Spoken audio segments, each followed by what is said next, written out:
Hello everyone. So I'm very excited to hear what the other speakers have to say. I believe they both came back from Maison doing exceptionally well. So congratulations to them. But when Donovan, contacted me, he asked me to talk about tips and tricks for going global. And I said, well, I'd actually really like to talk about something else. And he very kindly accommodated me.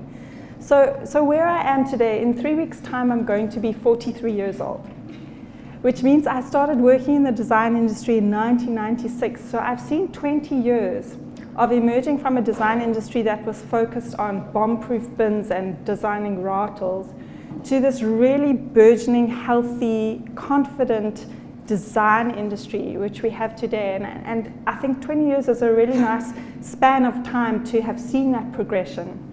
So I count myself very fortunate to work in this industry and having witnessed its maturation. So now I'm at a point where I'm going to say something very naughty, and I don't think we should really be impressed by success stories at Maison et Objet anymore. I think we should be demanding that we're successful at Maison et Objet and having discussions around how well did we do compared to last year, who can we push more, what are our avenues, and I think these are the relevant conversations now. I'm also not very much a fan of sort of advocating that we look at global trends, slavishly follow them, and then go to market with Me Too products. I don't think that's ever really going to give us any unique selling points, and it's not really going to give us massive global appeal.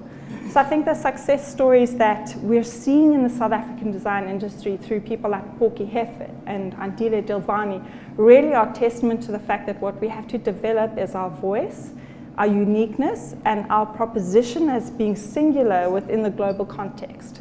Because I think that's the way that we compete, rather than looking at what's coming out at the Milan Fair and then changing our product line, because you're always going to be 6 months to a year behind the curve, and I don't think that's particularly viable, and it isn't really particularly creative either. I mean, you'd be actually just slavishly copying stuff that you see coming through in the global market.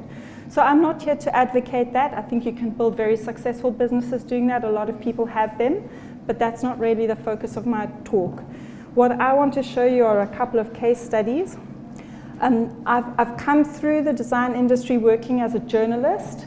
I worked on the Design and Derby Expo for about 2.5 years. I went back into design journalism, and now I have an industry that's focused on communications. And we specialize in decor and design. This is our studio, and some of my team are here tonight if you'd like to come and chat to us afterwards. But this is where we work. And as I was preparing the talk last night, I had a peep on Facebook, and this came through from Trevin. And I don't know if you can read the text, but it says, we're in Joburg with buyers from the Conran Shop London, visiting various suppliers and showing off the immense design talent and resources South Africa has to offer. Here we are with Odon Mbembe of Central Original, viewing his exquisite African fabrics.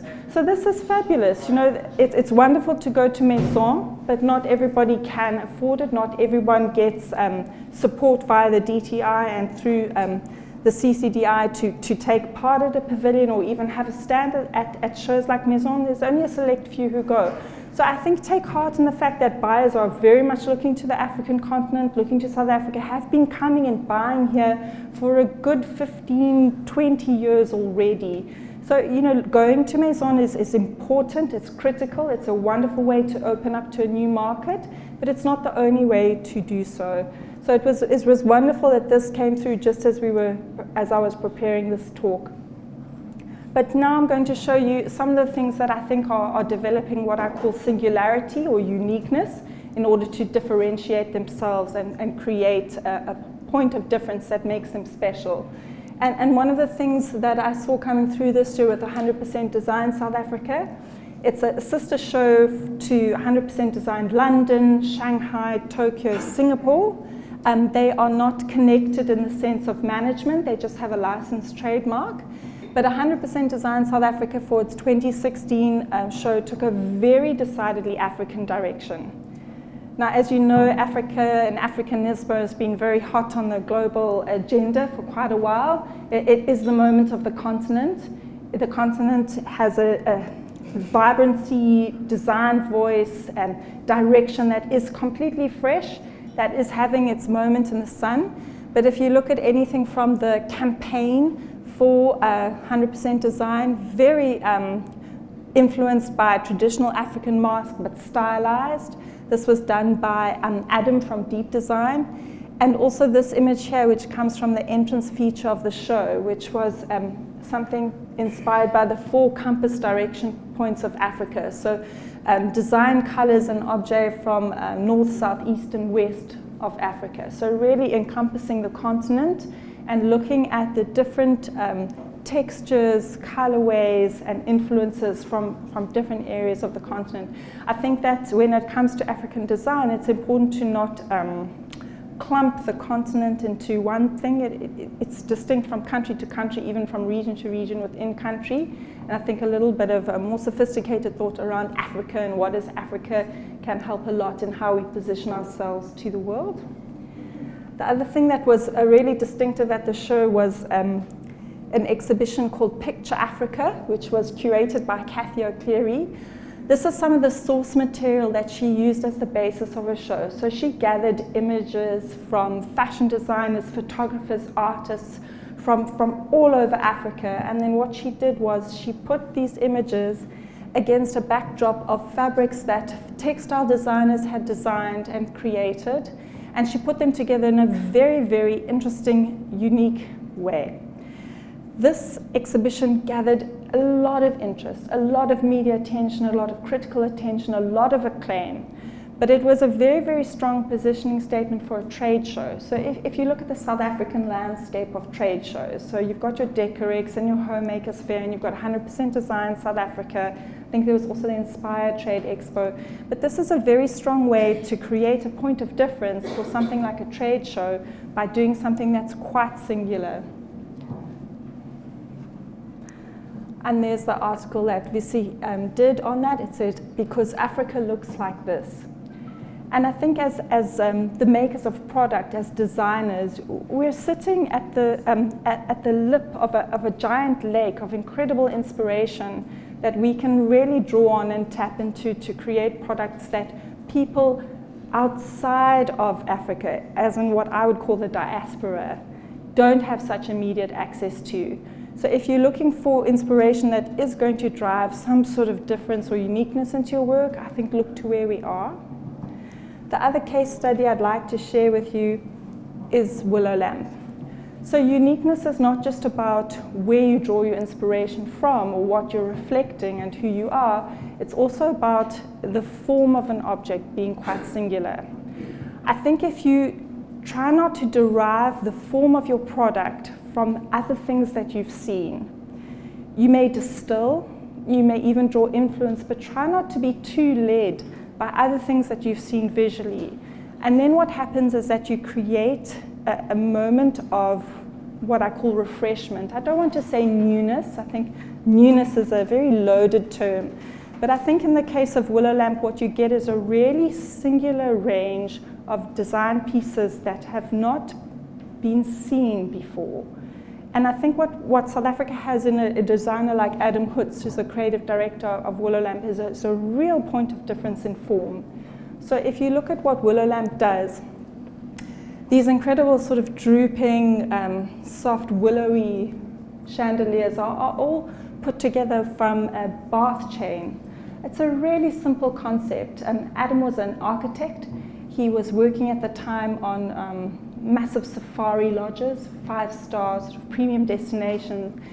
And what came out of his frustration of working on those projects and also having quite a lot of reverence for organic form was this very simple technique which he's absolutely elevated in how he executes the form. Because really it is just a simple bath chain. But if you look at that, it's an extraordinary object. So Adam is very much acclaimed, not just locally but internationally. In fact, the majority of his work is actually international. So 30% of Adam's business is based in South Africa, the rest of it is international. I think that's quite significant. He has a multi-million rand business that he's built over a decade.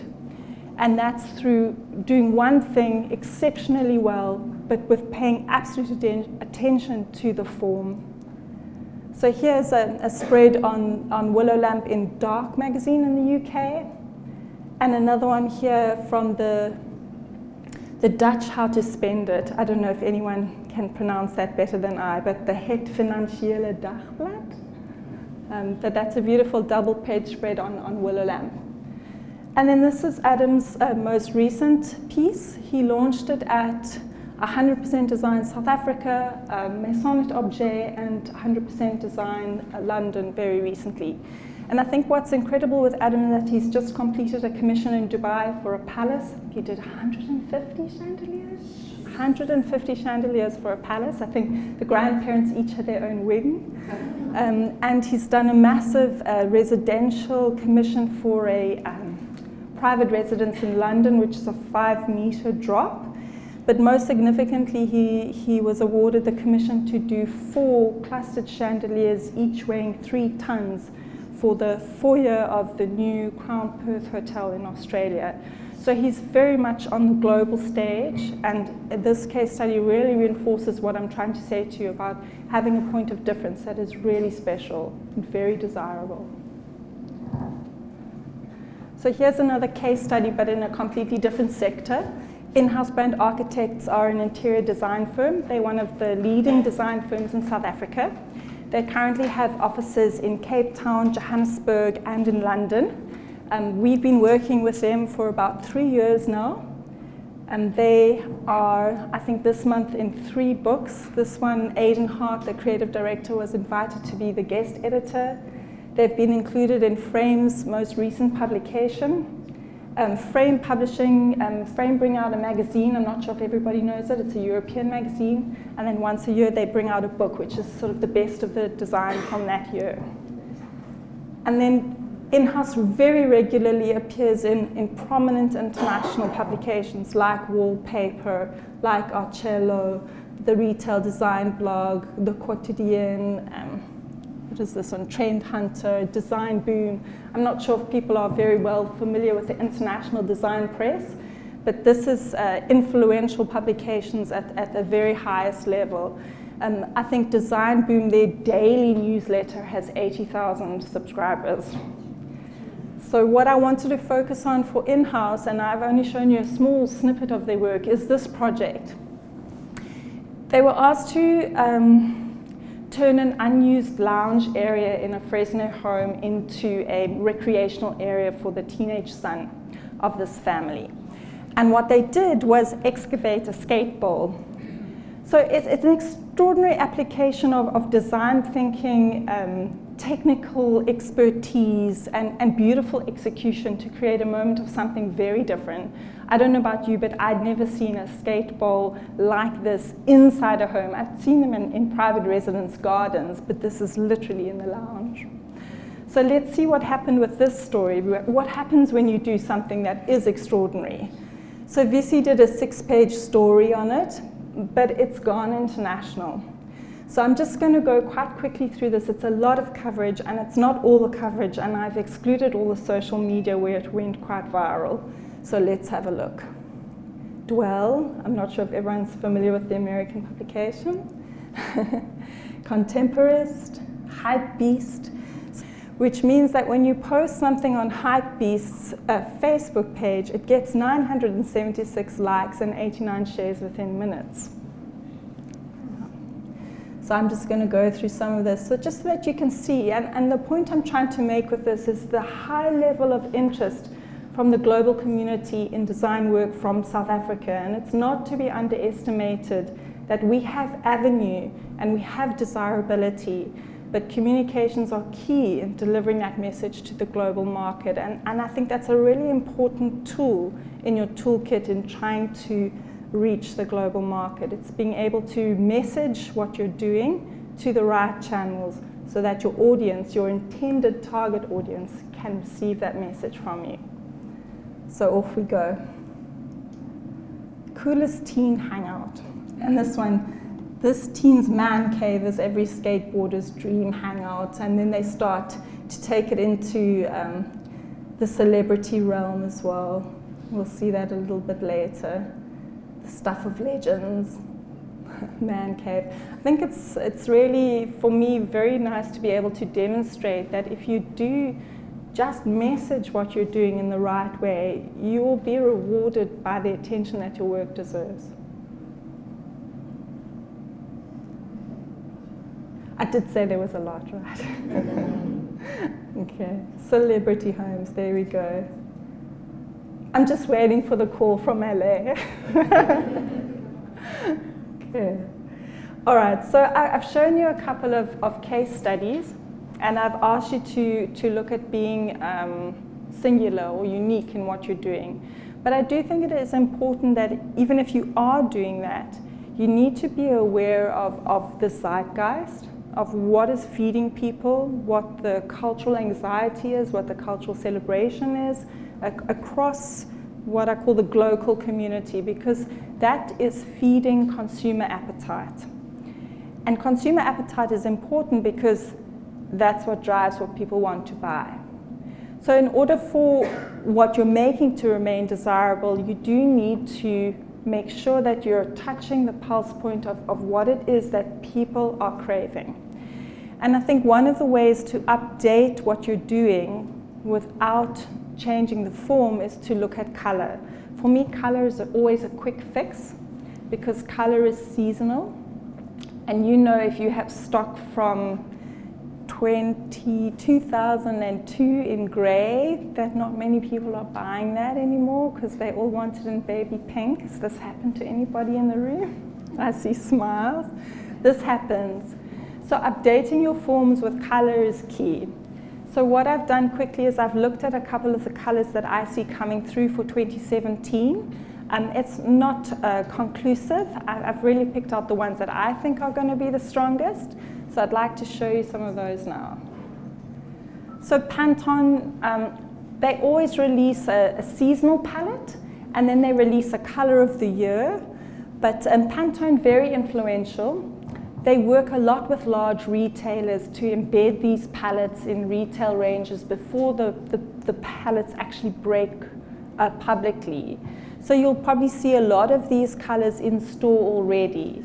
That's because Pantone, they do this work, they charge a lot for it, people buy their directions, take them to heart, and then you see these colorways coming through.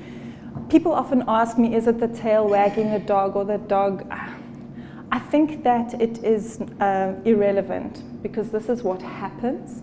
We know this about color, we know this about seasonality. So ignore it at your peril, but here are the colors that are going to be really big in 2017. And just to look at that in a cleaner way, that's a more distilled palette from Pantone. I dressed the palette for you. Okay. And those are the colors that they're picking out as key. So I want to talk a little bit about the psychology behind some of these. So beige is back. So everyone who has a beige, shaking his head, beige is back. Anyone who has a beige lounge suite from the 90s, you can rejoice.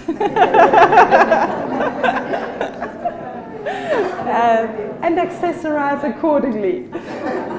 But I think that you can be safe if you're doing larger objects in the more neutral colors, the pastels, the beiges, and if you have hot accessories, smaller items, the pops of color are going to be enjoyed. But the basic beige is going to stand you in good stead probably for 2 seasons. Okay. And then that's a look at how the palette from 2016 is moving into 2017. So there's a lot of similarity. The pastel is still around, but we're moving into very grounded, earthy, terrain-like colors. And I think that's very healthy. So if we do a quick snapshot of what's happened, we had global double-dip recession. Everything went gray. We emerged from that. Everything went neon. Then we had brights. Now we've toned down brights into pastels, and now we're dipping down into this really earthy, grounded. So in psychological terms, we've reached balance. Okay, so look to that earthy palette, because I think that's going to emerge strongly. So here's some of those trends, and here's how they could look in a room set, or as a cluster palette. So there's a bit of spice coming in the earthy palette. And this orange and indigo, it's just not going away. I think we're still in love with it. But you can hang on to those. But you can see that tangerine has really deepened down with some turmeric and a bit of black. So it's a much deeper color. These sort of earthy colors in the home, chocolate. I'm seeing a lot of Hermes, Louis Vuitton, chocolate brown, orange styling coming through a lot. It's the influence of mastige on culture, and I think if you are going to go that route, it's going to be short-lived before the larger brands the larger premium brands are going to differentiate very quickly, and a lot of them already are. So I think if you do go chocolate and orange, don't change all your stock. Okay, but earthiness, I think we've spoken about, and this is Plascon's color of the year. So it's beige with a little bit of pink. Okay, and this is Sherwin-Williams. Sherwin-Williams is a North American-based paint company. This is their color of the year. It's called Poised Taupe. Okay. All right, but it's very similar actually. The colors are like this in the hue and on the palette range, but a soft donkey brown tinged with pink, and metallics, a nice way to pop it. I did dress the palette for you, literally. Okay, and for those of you who are attached to your geometrics, rest assured they're still around for a while. But if you're like me, I can't wait for them to exit the building. I've had my fill of geometry, and then I anticipate a reaction to that very soon in retail product. But this very soft, very serene, quite meditative palette, very gentle, with a little bit of luster and luxury in the metallic. So I think your rose gold, copper, this sort of brassy gold are going to be circulating still, and dipping towards the more serene, blue, safe, dreamy-like palette there. And then still some residual brights hanging around. The geometrics I mentioned previously, very strong and directional. But if you had to ask me what I'm going to put my money on, it's kale. Very strong on runway, very strong in apparel. I think there's a very interesting case study to be had with kale. So the American Kale Association, it exists, employed an extremely influential publicist in New York to make kale hip. And she went about making kale hip, and she did a really good job, I must say. I admire her work, because Beyonce wore a kale shirt in one of her music videos, and every single person on the eastern seaboard right the way through to Hawaii followed suit. Okay, so there's a reason that kale is in every single recipe, every single magazine, and every single hip diner on Bree Street. We can thank this New York-based publicist for kale. But kale, I think, is going to be a wardrobe must if you're a fashionista, but also very nice for interior accessories, products, even in the graphic design and presentation of your work. So just to conclude from me, embrace your uniqueness, communicate it, and update with fresh colorways. Thank you.